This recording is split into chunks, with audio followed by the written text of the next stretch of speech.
ఈరోజు మన వీడియోలో రెస్టారెంట్ స్టైల్ చికెన్ లాలీపాప్ ఎలా చేయాలో చేసి చూపిస్తాను.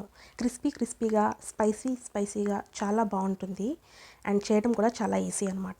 ముందుగా ఒక బౌల్ తీసుకొని అందులోకి చికెన్ లాలీపాప్స్ నీట్గా క్లీన్ చేసి తీసుకోండి. అందులోకి జింజర్ గార్లిక్ పేస్ట్ అండ్ కొంచెం స్పైసీగా ఉండే కారం తీసుకోండి అండ్ సోయా సాస్ వేసుకోండి. సోయా సాస్ చూసి వేసుకోండి, ఎందుకంటే అందులో సాల్ట్ ఆల్రెడీ ఉంటుంది కాబట్టి. దాంతోపాటు షేజ్వాన్ సాస్ అండ్ కొంచెం గరం మసాలా అండ్ కొంచెం సిన్నమన్ పౌడర్. ఇవి ఇంగ్రీడియంట్స్ వేస్తే చాలు అనమాట. వేసి బాగా మ్యారినేట్ చేసి 1 అవర్ ఫ్రిడ్జ్లో పెట్టండి. అస్సలు డిస్టర్బ్ చేయకుండా ఫ్రిడ్జ్లో పెట్టిన తర్వాత మీడియం టు హై ఫ్లేమ్లో క్రిస్పీ అండ్ గోల్డెన్ బ్రౌన్ వచ్చేంత వరకు ఫ్రై చేసుకోండి.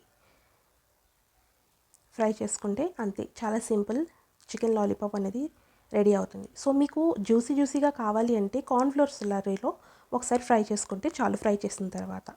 సో ఇలా అండ్ సెసమీ సీడ్స్తో గార్నిష్ చేసుకొని తర్వాత కొంచెం కొత్తిమీరతో గార్నిష్ చేసుకోండి. అంతే, మీ chicken lollipop is ready and you can have with mayonnaise or tomato sauce or green ketchup, ఎలా అయినా మీరు సర్వ్ చేసుకోవచ్చు. చాలా ఈజీ చేయడం అండ్ సేమ్ రెస్టారెంట్ స్టైల్ లానే ఉంటుంది. So thanks for watching. Like, share and subscribe.